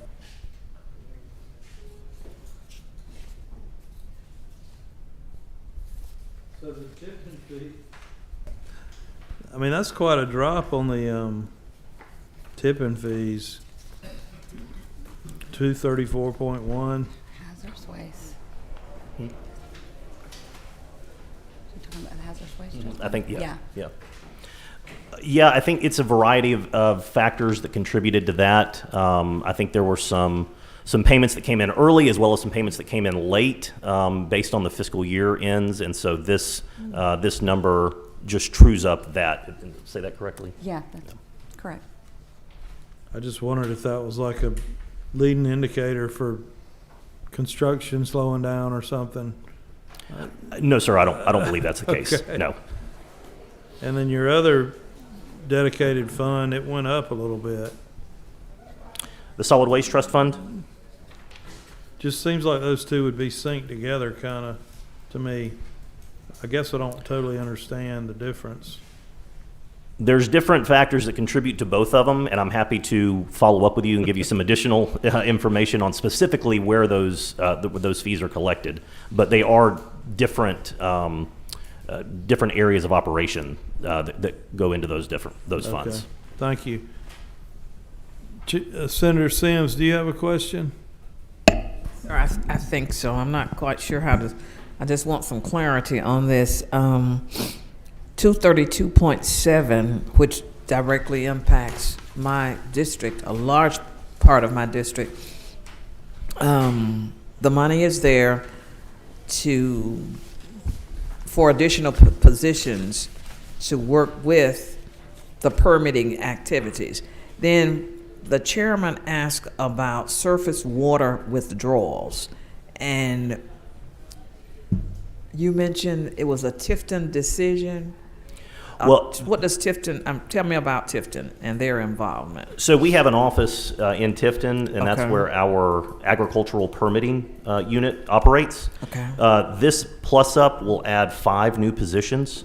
It'll be 3 environmental compliance specialists, 1 geographic information system specialist, a GIS specialist, and a data management specialist. So those positions will be located there, but they will operate and handle agricultural permitting issues statewide. Okay. So does that take care, I know the farmers were concerned about the surface water withdrawals as well. Will that assist in their requests, or is that something totally separate from the permitting? Well, specifically in Southwest Georgia, it's a little bit different, but we are currently engaging in multiple stakeholder meetings with legislators as well as different industry folks on looking at the 2012 permitting suspension in Southwest Georgia that was implemented due to the Florida v. Georgia water wars case. We're looking at that. We've got some options that we are probably going to pursue to see what we can do on potentially easing that up a bit without putting the state at risk for litigation again. Yes, thank you. You're welcome. All right, I don't see any other questions, so thank you very much. Thank you, Mr. Chairman.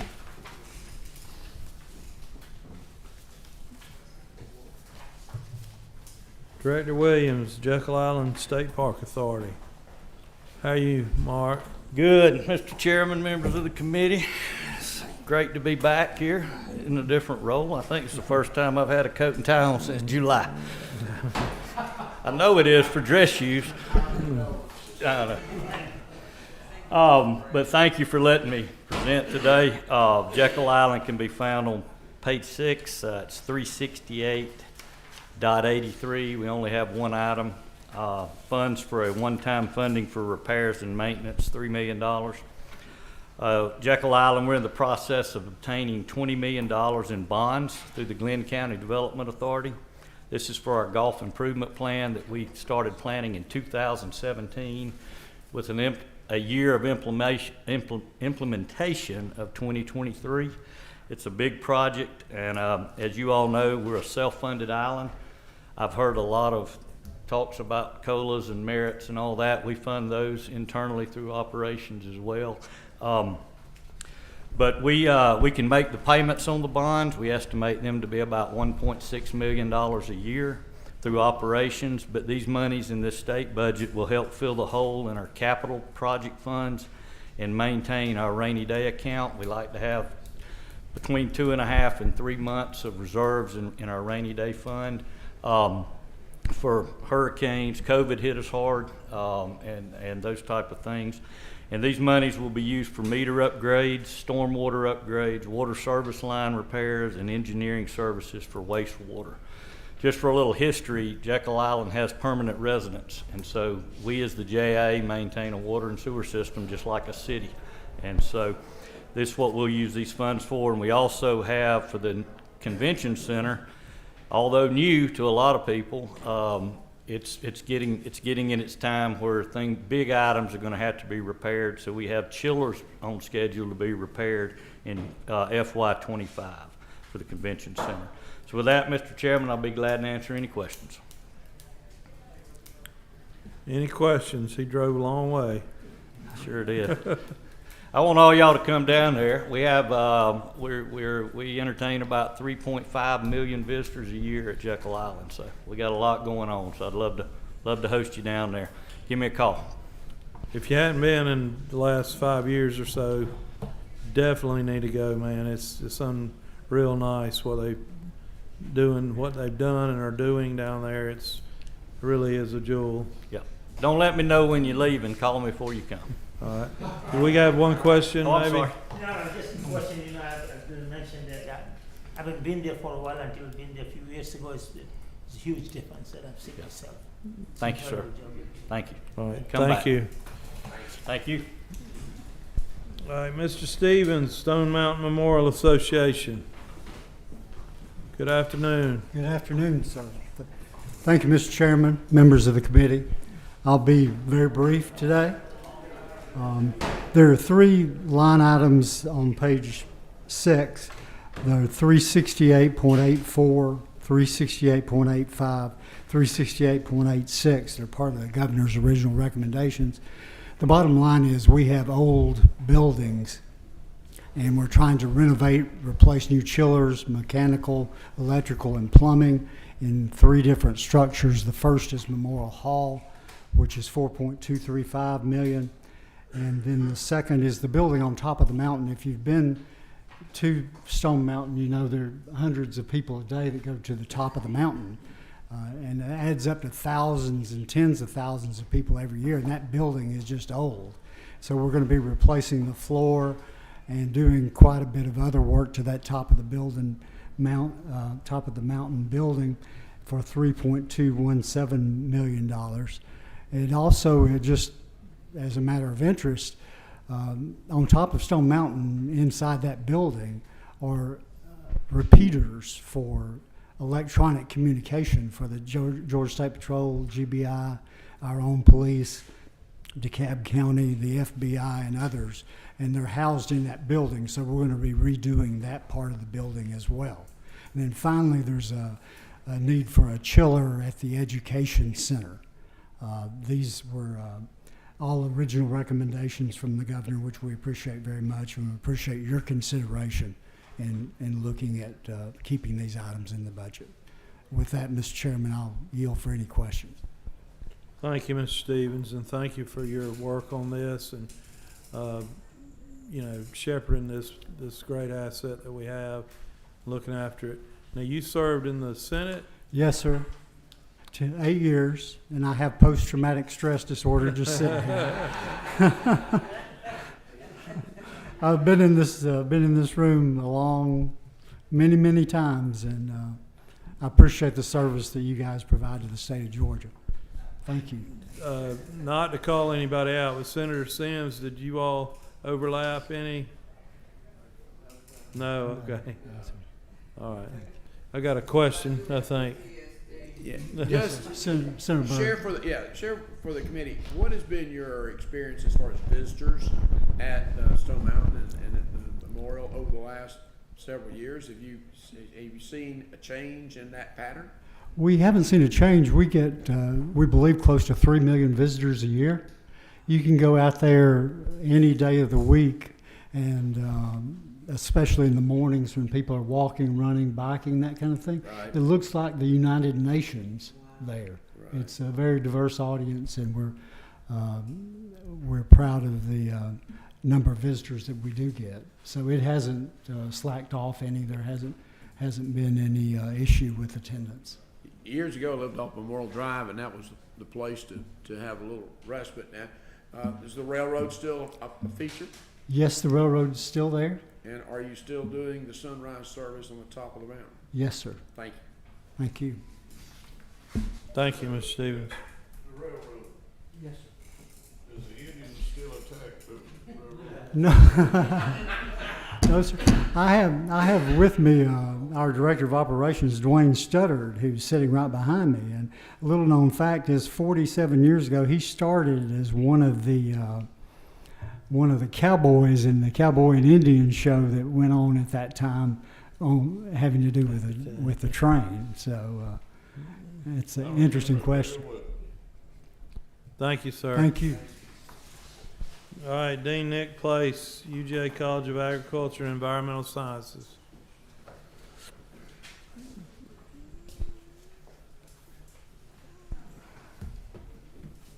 Good afternoon. Afternoon, Chairman, committee members. I appreciate Good afternoon. Good to see you. It's good to see you all, too. Appreciate the opportunity to be here. A couple of things before we get started. We're still working on making this college #1 college of agriculture and environmental sciences in the country, and we're moving in that direction. One of the things that we're really pursuing is related to precision agriculture. So Jack left this booklet there at your tables. You should have that, and this will give you an idea of some of the things that are going on related to integrated precision agriculture. We'll be happy to address any questions on that. I would also point out that we now have over 70 faculty across the University of Georgia involved in that, and 13 of those are from new positions that you all granted over the last couple of years. So really do want to thank you for that. It's certainly a point of pride for us. In relation to the budget, what I'll be talking about is on page 20, starting on page 23 of 30, and specifically under Ag Experiment Station, there's lines 275.1, .2, and .3 related to the governor's proposal for a 4% cost of living adjustment up to $3,000, and we're appreciative of the governor and you all for supporting that. As a number of other people talked about this afternoon, this is very important to help us retain a number of the faculty and staff that we had, and this COLA, along with the last 2 years, has been very important. To jump ahead to the cooperative extension section, this would be on your page 26. So this is lines 277.1, .2, and .3. Likewise, this is for the 4% cost of living adjustment. And again, we're very appreciative for that on extension. And I do want to point out that we do have an issue with 277.3. You will see that the amount listed there is $900. In actuality, that should be $415,000. We believe this was a mistake made somewhere along the way. We have been communicating with the system office in relation to that, but if that could be corrected, we'd appreciate that. Otherwise, we're looking at about a $400,000 hit to our extension program. So, Chairman, I will stop there. But be more than happy to address any questions that you all might have.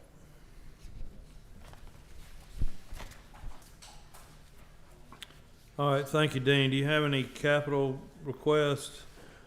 There are none noted here in the FY25 budget, no. None that I'm aware of, I should say. Okay. All right, I got a question from Senator Burns. Thank you, Dean. We appreciate you being here. I want to focus on just cooperative extension for a moment. How many cooperative extension agents do you have across the state? 332. And how many vacancies do you have? Right now, we probably have 18 to my knowledge at this point in time. I think, as you and I have talked before, the ideal number of what we would like to see for fully having full capacity is about 350 extension agents. Fine, thank you. And again, I just want to point out that we've had this ongoing conversation. That's such a critical part of production agriculture, is to have that extension service support, essentially, especially in those counties that are heavily production agriculture oriented. And I have about a dozen or so. That's exactly right. I appreciate it. Thank you. Appreciate that, Senator Burns. No further questions. Thank you very much. Thank you. Thank you. Appreciate it. Yes, sir. Y'all have a good rest of your day. All right. John Cooper and Billy Hughes, Georgia Department of Education, Agriculture Education Program. This is the last presenter. Say the best for last. Well, first of all, thank you, Chairman, for allowing us to be here for a report. Just to bring up a little bit about the agricultural education program. We have close to 90,000 students in schools all across Georgia and close to 600 agriculture teachers serving those students and communities across the state. And it brings me great pleasure to present to you our proposed budget here. If you look on page 8 of the tracking document, and we're looking at 5 items related to that. The first item is 135.2. As you look, the House Committee reduced those funds in this line from $205,000 to $28,000. We were aware that that reduction was going to occur because it was more than we needed on that line item. We're currently evaluating whether the $28,000 is sufficient to meet the TRS needs, Teacher Retirement System needs, for our folks, and we believe it is, but we're evaluating it at this point in time. The next 3 lines that we're discussing is 135.7, 0.8, and 0.9. There were changes there to the state base salary schedule for adjustments for FY24 and 25, to the health insurance program, and for new teachers and programs that are coming on board for this coming up year. We believe that the amounts that was that's presented there are sufficient for all the salary adjustments for the health insurance and for the new teacher program. So we're good with that. The other one, 135.1, the Young Farmer Program, it is my understanding that local systems requested these Young Farmer programs to be funded. The 2 programs, which are Peach and Barrow counties, have been vetted through our initial probation phase and are qualified to receive the grants. But again, these were asked by local officials, and I'm assuming that someone within the House is the one that added this amount of money to this. The additional need that we need in agricultural education is $234,000. And this $234,000 is related to educational and experience attainment. As you know, as teachers get increased or higher degrees, advance in the degree structure, and increase in years of service. They also increase in that salary schedule, which means that they make more money. Plus, it makes extended day, extended year that they receive makes that increase. So we're asking for $234,000 because that was not taken into consideration whenever I'm assuming when OPB put this first budget together. So that's our report, Chairman. Thank you, Mr. Billy. Any capital requests? Yeah, there was no capital request. There was the capital equipment request. I don't have that line item number. I think it was 1.2 million for equipment for our school systems. You have that, John?